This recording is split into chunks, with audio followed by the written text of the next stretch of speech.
Meus queridos irmãos, eu não fiquei nem 30 dias naquela delegacia, no presídio que as autoridades me levaram. E de repente, o diretor daquele presídio entraram em concordância unânimes e falaram: nós não podemos aceitar esse preso aqui. Esse preso é preso de alta periculosidade. E me transferiram para a maior cadeia da América Latina, conhecida como Casa de Detenção de São Paulo, Pavilhão 9. Chegando naquele local, eu fui pago numa cela onde vivia homens ímpios, que praticava todo tipo de torpeza, todo tipo de atrocidade e iniquidade. E eu comecei também a viver como eles viviam, mesmo sendo conhecedor da palavra de Deus. E um dia eu estava triste, abatido, cabisbaixo, estava angustiado, condenado. E de repente eu pedi para o carcereiro abrir a porta da minha cela, que eu queria tomar um banho de sol. O carcereiro abriu a porta da minha cela. Eu saí daquela cela de chinelo, bermuda, sem camisa, e fui até o campo do Pavilhão 9, na finalidade de tomar um banho de sol. Quando eu cheguei no campo do Pavilhão 9, eu sentei em algum lugar, e de repente eu comecei a ouvir alguém louvar a Deus, e eu comecei a fazer várias interrogações. Eu comecei a falar: será que nesse lugar tem crente? Um lugar tenebroso como esse? Será que nesse lugar tem alguém que serve a Deus? Será que nesse lugar tem algum adorador? E para minha surpresa, quando eu me aproximei daquele barulho, eu contemplei 300 e poucos irmãos, lavado, remido, comprado pelo sangue do Cordeiro. Homens que estavam presos fisicamente, porém libertos espiritualmente, porque a Bíblia diz: aonde o Espírito de Deus habita, aí a liberdade. Você pode glorificar e exaltar a Deus? Exalta Ele, glorifica o nome dele, porque Ele está aqui no nosso meio. Quando eu vi aqueles hinos, o meu coração ardia, e nascia um desejo imoderado de mim retornar para a casa de Deus. Mas dentro do meu interior existia um preconceito de criminoso, e eu falava: eu nunca vou ser crente dentro de uma cadeia. Se um dia eu tiver de ser crente, eu vou ser crente em liberdade, mas na cadeia não. Mas o profeta Isaías, no capítulo 43, versículo de número 13, ele disse: operando Deus, quem impedirá? Quando Deus tem uma obra na vida do homem, na vida da mulher, pode se levantar o inferno, pode se levantar toda a secretaria do diabo, mas ninguém vai conseguir frustrar o plano de Deus na tua vida, porque agindo Deus, quem impedirá? E Jó, no capítulo 42, versículo de número 2, Jó já tinha perdido tudo, tinha perdido esposa, bens material, não tinha nada, e de repente Jó olha para o alto e ele fala: eu bem sei, Senhor, que tudo pode, e nenhum dos teus planos pode ser frustrado. Deus não vai deixar nenhum plano dele na tua vida ser frustrado.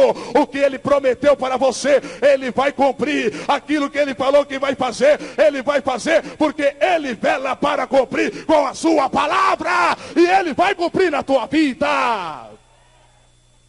Igreja do Senhor, se passar os anos eu consegui fugir da cadeia. Nem a cadeia conseguiu me segurar. Eu era endemoniado, igual o endemoniado de Gadareno, que a Bíblia diz que nem as cadeias conseguiam segurar aquele homem. Eu consegui uma fuga espetacular. Me senti o bam, mas estava totalmente equivocado, porque Deus tinha um tratar comigo. Passei alguns anos fugitivo, praticando vários tipos de atrocidade, e comecei a perder parceiro. Comecei a ver pessoas descerem à sepultura. Eu vi vários livramentos. Eu passei por várias vezes pelo vale da sombra da morte, mas eu quero contar um apenas, porque nós temos que resumir o tempo aqui. Eu quero sintetizar apenas um livramento que Deus me deu. Eu estava no estado do Paraná, armado, juntamente com mais 3 ex-companheiros armados, e fomos fazer um assalto. E quando saímos daquele assalto, fomos abordados por vários seguranças. favela, houve troca de tiro, e nós perdemos um parceiro que estava conosco. Aquele parceiro morreu, porque a Bíblia diz que o salário do pecado é a morte, e Deus me deu aquele livramento. E de repente nós estávamos numa favela, em 4 pessoas, novamente, mais 4, eu e mais 3, e de repente os policiais começaram a disparar em nossas direções. Eu nunca tomei uma atitude como essa. Essa foi a única vez, primeira e única vez que eu fiz isso durante a minha trajetória no submundo do crime. Eu peguei a minha arma e comecei a disparar contra aqueles policiais. Quando eu fiz isso, a perseguição ficou intensa contra nós. Eles começaram a disparar em nossas direções, e eu comecei a contemplar os meus ex-companheiros, cada um correndo para um lado. Eu também comecei a correr, só que eu nunca tinha pisado a planta dos meus pés no estado do Paraná. Eu não conhecia nada naquele local, mas na hora do medo, você corre para qualquer local. Eu estava drogado, embriagado, comecei a correr, e aquela favela onde que eu comecei a correr, tinha várias cercas de arames, e eu batia na cerca, em vez de eu ir para frente, eu voltava para trás, e eu cheguei a ficar num beco sem saída, e cheguei a pensar, agora eu vou morrer. Mas a Bíblia diz que Deus não faz nada sem primeiramente revelar aos seus santos e aos seus profetas. A Bíblia relata que Deus é Deus de perto e Deus de longe. Eu estava no estado do Paraná, a minha mãe no estado de São Paulo. Naquela mesma noite, ela teve uma revelação de Deus, no qual ela me via naquele cerco policial. Ela dobrou o seu joelho e levantou as mãos para o céu e falou: meu Deus, tenha misericórdia da vida do meu filho, quebra esse laço de morte. E Deus ouviu a oração da minha mãe, quebrou aquele laço de morte. Eu escapei, porque a oração do justo, ela pode muito em seus efeitos. A tua oração tem um valor diante de Deus. Aleluia! A oração do crente é poderosa em Deus. Uma certa vez a rainha da Inglaterra, ela disse que ela tinha mais medo de 3 homens de joelhos dobrados no chão do que todos os canhões da Inglaterra apontados para ela, porque ela sabia o valor que tem uma oração de um crente fiel. E eu quero dizer para a senhora que é mãe, para o senhor que é pai, para a senhora que tem um filho nas drogas, para a senhora que tem um filho no crime, eu quero dizer que a oração de uma mãe aflita, ela vai subindo, subindo, subindo. Ela toca na sensibilidade de Deus, faz Deus levantar do seu trono e atender a tua oração. E eu profetizo que o teu filho vai servir a Deus, vai glorificar a Deus, vai exaltar a Deus, porque a Bíblia diz: crê no Senhor Jesus Cristo e será salvo tu e a tua casa. E Deus vai salvar ele por intermédio da tua oração. Meus queridos irmãos, tem 2 maneiras de Deus chamar a pessoa para a sua obra, para a salvação: a chamada pelo amor, a chamada pela dor. E eu vim pela dor, passei por vários processos, tomei 12 tiros a queima-roupas, e de repente eu fui recapturado pelas autoridades, me mandaram novamente para a casa de detenção de São Paulo, só que agora para o pavilhão 8. Pavilhão 8 era um pavilhão para preso residente, para preso que tinha 2, 3, 4, 5 passagens naquele local, considerado um pavilhão para preso irrecuperável.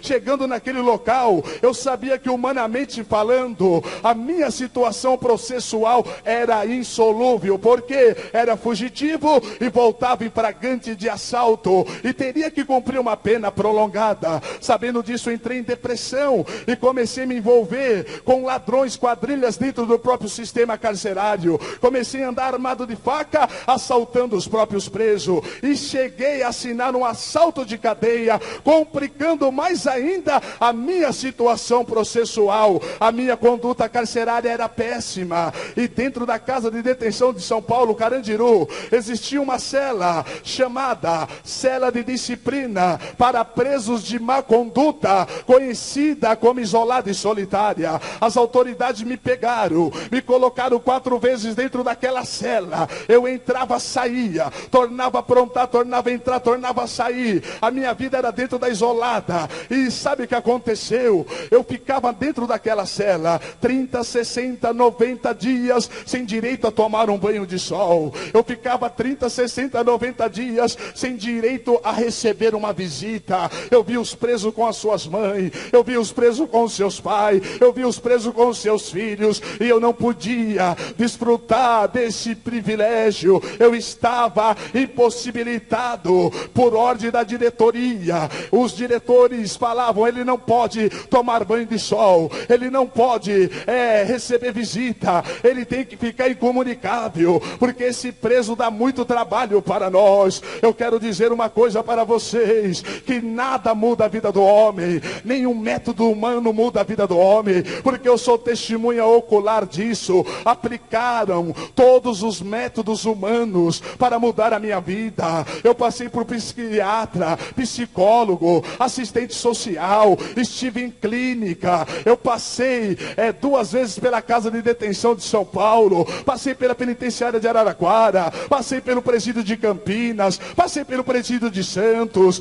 Estive no antigo DEIC, na Brigadeiro Tobias, aonde as autoridades te levavam para um porão que hoje acho que não existe mais. E naquele porão, eles te penduravam de cabeça para baixo, te dava choque, te batia. E quando eu saía dessa circunstância, eu tornava a aprontar, porque método humano, cadeia, pancada, não muda a vida de ninguém. Mas o apóstolo Paulo, ele tinha toda a certeza, quando ele escreveu essa carta magna, cheio do Espírito Santo, ele disse: porque eu não me envergonho do Evangelho de Cristo, pois é o poder de Deus para a transformação de todo aquele que nele crê. Esse Evangelho, ele muda a vida do mais vil pecador, porque para um grande pecador existe um grande Salvador, e ele se chama Jesus Cristo, e ele mudou a minha vida, e mudou a tua vida, porque ele é Deus. Queridos, só Deus pode mudar a vida do homem. Amém? Só Deus pode transformar. Só Deus pode regenerar. Só Deus pode mudar a vida do homem. A Bíblia diz que o apóstolo Paulo, antes de ser cristão, antes de ter um encontro com Deus, a Bíblia diz que Paulo era chefe dos pecadores. A Bíblia diz que Paulo era blasfemo. A Bíblia diz que Paulo era destruidor da igreja. Mas um dia Paulo teve um encontro com Deus, e Deus mudou a vida de Paulo, porque eu nunca vi uma pessoa que tem um encontro com Deus sair desse encontro sem marcas profundas em suas vidas. Se ele roubava, ele não rouba mais. Se ele matava, ele também não mata mais. Se ele praticava atrocidade, ele não pratica mais. Porque a Bíblia diz que se alguém está em Cristo, nova criatura é. As coisas velhas se passaram e eis que tudo se fez novo. Depois que ele teve um encontro com Deus, sabe o que aconteceu? De chefe dos pecadores, ele se tornou chefe dos santos. De blasfemo, ele se tornou pregador da palavra de Deus. De destruidor da igreja, ele se tornou seu construtor, porque o Evangelho muda a vida do mais vil pecador, e Jesus mudou a minha vida. E como que isso aconteceu? Eu nunca vou esquecer. Eu estava trancafiado dentro de uma cela fria e sombria, com os olhos tristes, coração cansado daquela vida que eu levava há mais de 10 anos. Não foi um dia, não foi 2 dias, não foi 10 dias, não foi 10 semanas, não foi 10 meses, foram 10 anos da minha existência que eu fiquei trancafiado dentro de uma cela fria e sombria por desobedecer a palavra de Deus. E sabe o que aconteceu? Naquela tarde eu estava nessa circunstância, triste, abatido, arrasado, estava com os olhos tristes, coração cansado daquela vida que eu estava levando, e eu ouvi os portões dos presídios baterem, e aquilo ali aumentava mais o meu sofrer. Eu vi as muralhas que me cercavam. Eu vi uma noite sem fim, e eu sentia a saudade de quem estava longe de mim. Quantas das vezes eu deitava, não conseguia dormir. Quantas das vezes eu dormia, não conseguia sonhar. Acordava e via aquelas grades e começava a chorar, e achava que estava tudo perdido. E sabe o que aconteceu? Nesse inteirinho, eu comecei a ouvir um irmão louvar a Deus com um hino, e aquele hino dizia: nos galhos secos de uma árvore qualquer, onde ninguém jamais pudesse imaginar, o Criador fez uma flor a brotar. A Bíblia diz no Salmo 22, versículo 3, que Deus habita no meio dos louvores de Israel. Aquela mensagem de Deus tocou no meu coração, e eu me levantei de dentro daquela cela que nem um filho pródigo. Levantei as mãos para o céu e falei: Senhor, perdoa os meus pecados. E a Bíblia diz: se nós confessamos os nossos pecados, Ele é fiel e justo para nos perdoar, e o sangue de Jesus Cristo nos purifica de todo pecado. A Bíblia diz que aquele que confessa e deixa, alcança a misericórdia. Eu aprendi uma coisa: eu sou leitor assíduo da palavra de Deus, medito na palavra de Deus, amo a palavra de Deus. A minha esposa é testemunha ocular. Tem vezes que eu vou da meia-noite às 6 horas lendo a Bíblia, porque eu gosto da Bíblia, eu amo a Bíblia, eu amo a palavra de Deus. Eu aprendi uma coisa dentro da Sagrada Escritura, que existe 3 requisitos inerentes na vida de uma pessoa que teve um verdadeiro arrependimento. Quais são, pastor? Primeiro, ele tem que sentir tristeza pelo pecado que cometeu. Segundo, ele tem que confessar o pecado. Terceiro, ele tem que deixar o pecado. Não adianta a pessoa sentir tristeza pelo pecado, não adianta tão somente confessar o pecado, mas se ela não deixar o pecado, essa pessoa nunca teve um verdadeiro arrependimento, ela teve apenas um remorso. Mas quem tem um verdadeiro arrependimento,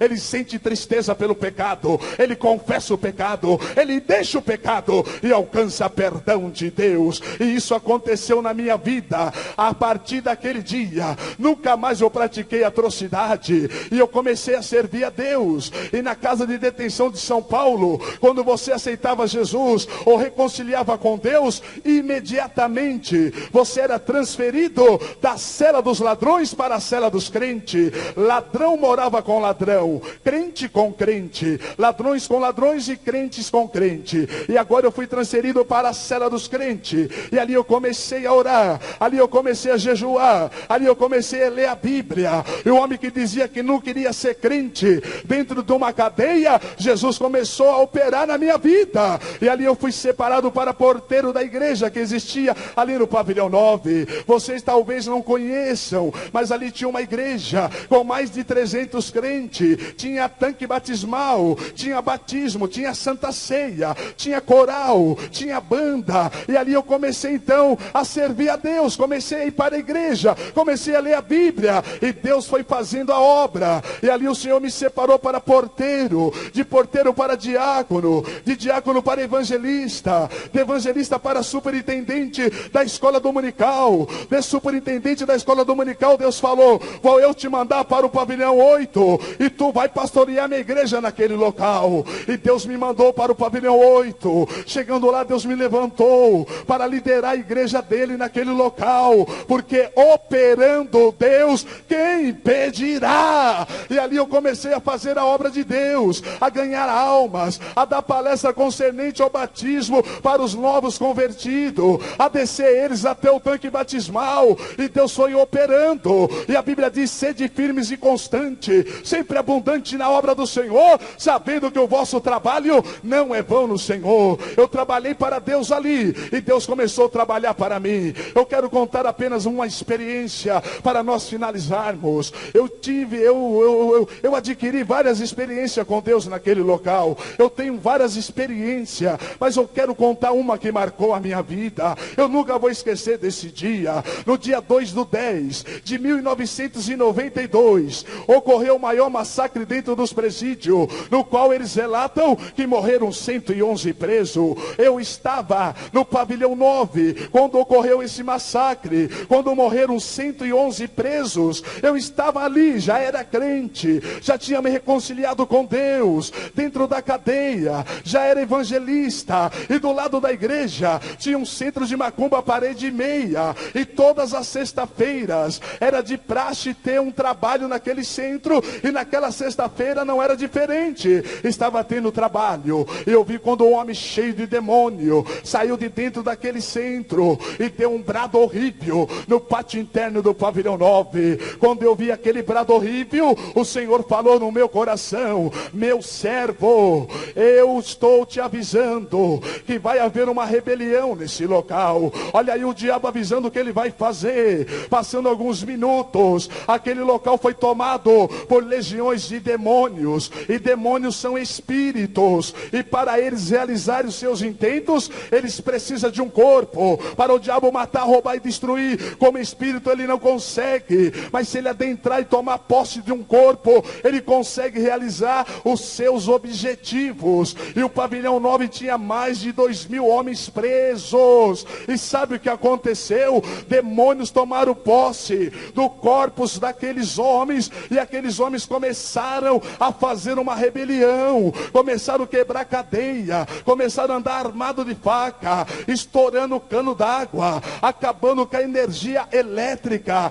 e aquele lugar parecia um pandemônio. Você olhava para o semblante daqueles homens, você via demônio, homens carapuçados, armados de faca, e eles começaram a quebrar a cadeia. E nesse interim foi permitida a entrada de tropa de choque naquele local, e quando a tropa de choque adentrou naquele local, eles deram rajada de metralhadora no portão do pavilhão 9, subiram para o segundo, terceiro, quarto e quinto andar, tiraram dezenas e centenas de vidas. Mas eu quero dizer uma coisa para essa igreja, que um grande milagre de Deus aconteceu naquele local. Qual foi o milagre? O milagre que todos os presos, sem exceção, tanto para crente como para ladrão, foi dada uma ordem que os presos tinham que ficar nu, tanto crente como ladrão, e não tinha como os crentes se identificar como os crentes para os policiais,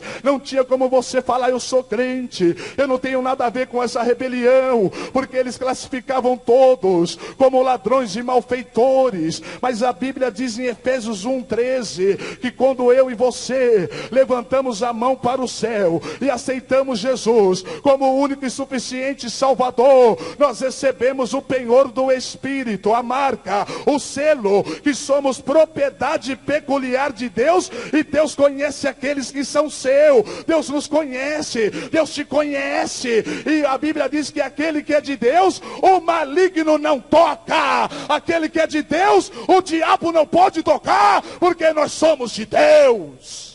O que aconteceu? Aqueles policiais cheios de demônios, eles iam cantando: o choque chegou, vocês pediram, Fleury mandou, e dava rajada de metralhadora. Você ouvia gritos horríveis, preso gritando: pelo amor de Deus, não me mate, poupe a minha vida. A galeria do pavilhão 9 no segundo andar tinha uma pilha de cadáveres dessa altura. Eu passei por aqueles cadáveres, eu vi mortos caídos, eu vi cachorro mordendo aqueles corpos, eu vi a galeria cheia de sangue, e de repente aqueles policiais chegaram até a cela dos crentes. Eles não sabiam que ali morava crente, e nós deitados no chão, mais de 300 e poucos irmãos deitados no chão, nu, com a mão na cabeça, e de repente aqueles policiais cheios de ódio, com ímpeto para matar, cheio de demônios, aqueles policiais apontaram aquelas armas poderosas para nossas cabeças. Eu vi um fuzil apontado na minha cabeça, eu olhei para os meus irmãos que estavam do meu lado,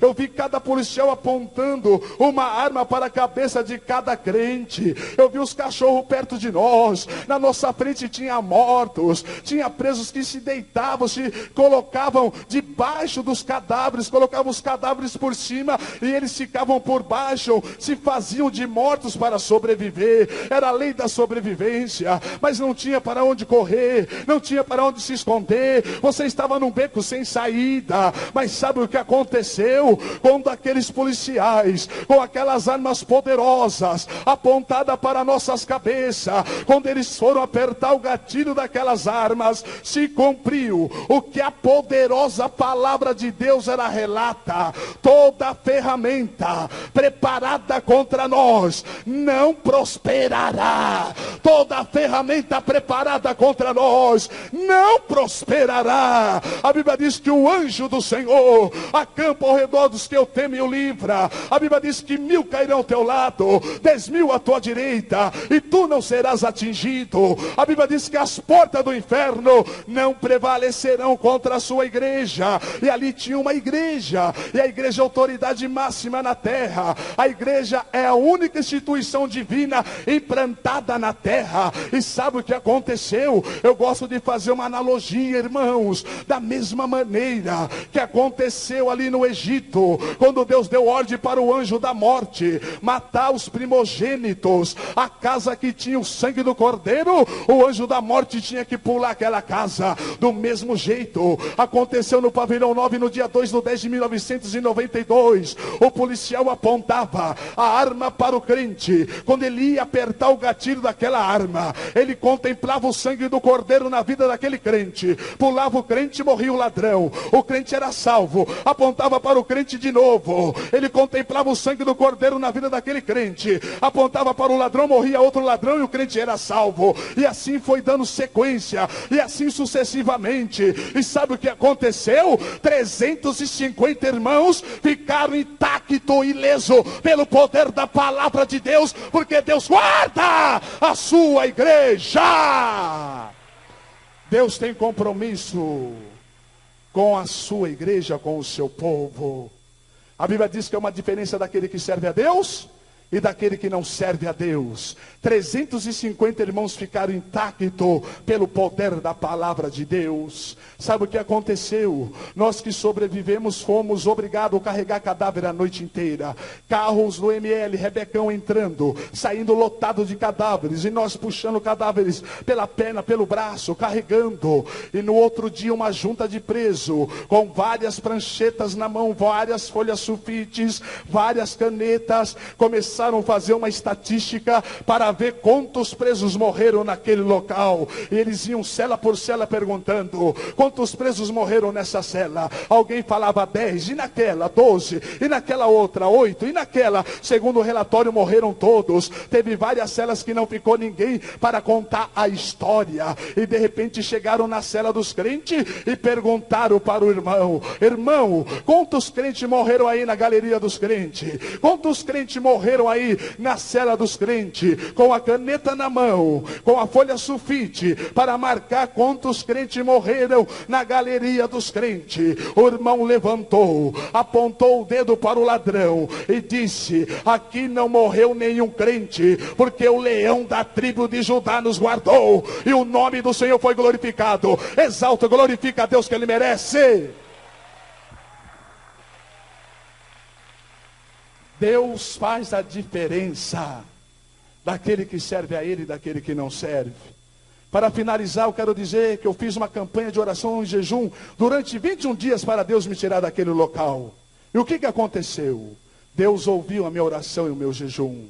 Eu mesmo li várias vezes o Código Penal, e eu mesmo fazia as minhas petições. Eu sabia fazer habeas corpus, sabia fazer revisão criminal, junção de pena, sabia fazer LC, que é a liberdade condicional. Eu sabia fazer as petições, e eu mesmo fazia. Ia na judiciária, batia e mandava para a juíza pedindo o benefício. Todos os recursos que eu mandava, a juíza dava indeferido, negava, e ela falava: o réu não reúne mérito suficiente para reentregar à sociedade. Todas as vezes ela negava isso, e eu falei: eu vou orar e vou jejuar, porque crente tem armas poderosas em Deus. E eu fiz uma campanha de oração em jejum. Terminando aquela campanha de oração em jejum, aconteceu um milagre. A minha mãe foi numa determinada igreja. Eu estou dando meu testemunho diante de uma igreja santa, pura e imaculada. Eu creio que aqui na nave da igreja tem homens e mulheres de Deus que têm o dom de discernir os espíritos. Para que serve esse dom? Para detectar aquilo que é de Deus e aquilo que não é de Deus. Quem tem o Espírito de Deus, a Bíblia diz que ele discerne tudo, de nada é discernido. O apóstolo João, ele disse: provai se os espíritos são de Deus, porque já há muitos falsos profetas. O apóstolo João também disse que quem tem a unção do santo, ele sabe tudo. Eu estou falando para uma igreja que tem a unção de Deus. Sabe o que aconteceu? A minha mãe chegou numa igreja para cultuar, convidada por uma irmã, e de repente o pregador da palavra de Deus parou a pregação e chamou a minha mãe pelo nome. Deus deu o nome da minha mãe para aquele pregador, e a minha mãe chegou até o altar do Senhor, e ele olhou para a minha mãe e falou, através do dom de saber, quais são os dons de saber? Palavra da sabedoria, palavra do conhecimento e discernimento de espírito. Através do dom de saber, ele chamou minha mãe pelo nome e olhou para minha mãe e falou: irmã, a senhora tem um filho chamado Francis Lins, meu nome e meu sobrenome, mas Deus chama pelo nome. A Bíblia diz em Jeremias que ele te chama pelo nome. Ele sabe quantas estrelas existem no universo e chama cada uma pelo seu nome, porque ele é onisciente, onipotente, onipresente, e a onisciência é um dos seus atributos. Ele te conhece antes de você ser formado no ventre da sua mãe. Ele conhece quantos fios de cabelo existe na tua cabeça. E ele chamou minha mãe pelo nome e falou que a minha mãe tinha um filho chamado Francis Lins, meu nome e meu sobrenome. E ele falou: e o seu filho, irmã, está preso na casa de detenção de São Paulo, lá no pavilhão 7. Depois do massacre eu fui transferido para o pavilhão 7. E Deus não erra, Deus é sábio, Deus é presciente. A Bíblia diz: eleitos segundo a presciência de Deus Pai, em santificação e aspersão no sangue de Jesus Cristo, a vocês graça e paz. Na presciência de Deus, ele já sabia que nós estaríamos aqui hoje, glorificando e exaltando a ele, porque ele é onisciente. E a minha mãe começou a chorar, e Deus começou a tomar a minha mãe em mistério. E o que aconteceu? Ele olhou para a minha mãe e falou: olha, irmã, o Senhor manda eu falar para a irmã que nesta noite o anjo do Senhor está assinando o alvará de soltura do seu filho. Queridos irmãos, existe 3 tipos de profecia. Existe a profecia do espírito humano. A Bíblia diz que Natã era profeta. Ele repreendeu Davi quando Davi adulterou. Mas uma certa vez Natã chegou até Davi e falou: olha, Davi, faz a casa de Deus. Quando ele saiu, Deus falou para ele: não, volta lá e fala para ele não fazer não, porque as mãos dele derramaram muito sangue. Então ele entregou uma profecia do espírito humano, do coração dele. Existem 3 tipos de profecia: a profecia do espírito humano, a profecia do espírito imundo e a profecia do espírito de Deus. E essa profecia foi do espírito de Deus. Sabe o que aconteceu? Aconteceu um milagre. Após essa profecia, alguns dias, chegou o carcereiro até a porta da minha cela. Quem que é o senhor Francis Lins? Falei: sou eu. Abriu a porta da minha cela, me deu uma requisição com o meu nome e meu prontuário. Você está sendo requisitado na sala dos advogados. Quando eu cheguei na sala dos advogados, a minha advogada olhou para mim e falou: Francis. Eu falei: pois não, doutora. Ela falou: Francis, você ganhou a sua colônia. Colônia é um presídio semiaberto que você sai de dia para trabalhar e à noite você retorna. Ela falou: vai para a sua cela, arruma suas coisas, que daqui 15 dias aproximadamente você vai ser transferido para a colônia. Eu fui até a minha cela, arrumei minhas coisas e fiquei na expectativa de ser removido para a colônia. Sabe o que aconteceu? Antes dos 15 dias, chegou uma requisição novamente para me comparecer à sala dos advogados. Deus tinha usado o vaso que eu ia sair de alvará de soltura pelos portões da frente. E o diabo tentou impossibilitar o trabalhar de Deus. Deus, mas ele só tentou. Por quê? Porque de vez de eu sair de Avará de Soltura, chegou primeiro a colônia, e já tinha saído no diário oficial, assinado pela juíza da Vara de Execuções Criminais do estado de São Paulo, que o sentenciado Francis Inzi iria para a colônia. Mas quando Deus fala, Deus cumpre com a sua palavra. Quando Deus fala, Deus vela para cumprir com a sua palavra. Antes dos 15 dias, novamente eu compareci à sala dos advogados. Quando eu cheguei na sala dos advogados, a minha advogada falou: Francis. Eu falei: pois não, doutora. Ela falou: Francis, aconteceu um mover de Deus lá no fórum, e a juíza assinou o teu alvará de soltura, e a partir de hoje você vai sair pelos portões da frente sem dever nada para a justiça, porque Deus abre porta aonde não tem porta e faz caminho no meio do mar para você passar. Esse é o Deus que você serve. Faz 5 anos que o Senhor nos tirou. 5 anos que eu saí dali de uma forma milagrosa. Faz 5 anos que eu estou reentregado à sociedade. Faz 5 anos que eu sirvo a Deus. Faz 5 anos que eu não uso mais droga. Porque nós sabemos, só de te olhar, nós, a igreja, conhecemos você. Nós sabemos só de te olhar que você procura amor e paz, mas não sabe como encontrar o viver mais puro deste mundo. Muitos vivem sempre infelizes, já não sabem mais o que pensar. Suas mentes estão se acabando pelas drogas que só querem matar. Eu quero dizer para você, para a senhora, para o senhor, que por trás dos muros de uma prisão existem homens que vivem com a solidão por não conhecerem o amor de Deus. Cabe a mim, também a você, levar a eles a palavra de Deus, porque essa palavra pode fazer de marginais homens decentes. Eu quero dizer que nós fazemos um trabalho junto com o pastor Agostinho, que é o capelão do estado de São Paulo. Toda a cadeia de São Paulo Deus colocou na mão desse homem, e nós amamos esse trabalho. Esse pastor tem entrado dentro de cadeia, pregado para homens ruins, para homens valentes, mas a palavra de Deus é como o martelo que esmiuça a penha. A palavra de Deus, ela transforma a vida do mais vil pecador. E eu creio na recuperação de um bandido, eu creio na transformação de uma meretriz, eu creio na transformação de um drogado, eu creio na transformação de um homem torto, porque Deus endireita todas as coisas. Amém? Que Deus abençoe a sua igreja e o seu povo. Eu quero dizer para os irmãos que eu era um prisioneiro. Eu tinha uma vida mergulhada na tristeza, toda dominada pelo vício e a incerteza. Mas um dia Cristo procurei, a Ele me entreguei. Ele segurou nas minhas mãos e novamente andei. Um prisioneiro eu fui. Hoje as cadeias da minha vida se quebraram. Vivo em segurança, meus problemas terminaram. Não tenho segredo. Cristo é a luz do meu viver, e a minha liberdade está segura até quando eu morrer. Amém? Que Deus abençoe o seu povo e a sua igreja. Agora as palmas louvam e glorificam o nome do Senhor. Amém? Eu queria fazer algo aqui rapidinho. Eu queria perguntar com muito carinho, com muita dedicação, e eu espero contar com a sua habitual compreensão, e queria que você fizesse assim com a mão. Quantas pessoas estão nos honrando que não são crentes? Faz assim que eu quero te conhecer. Tem várias pessoas, olha que bens, várias pessoas. Eu queria, sem perca de tempo, a igreja tenha só mais um pouquinho de paciência e me ajude aí agora na oração, amém?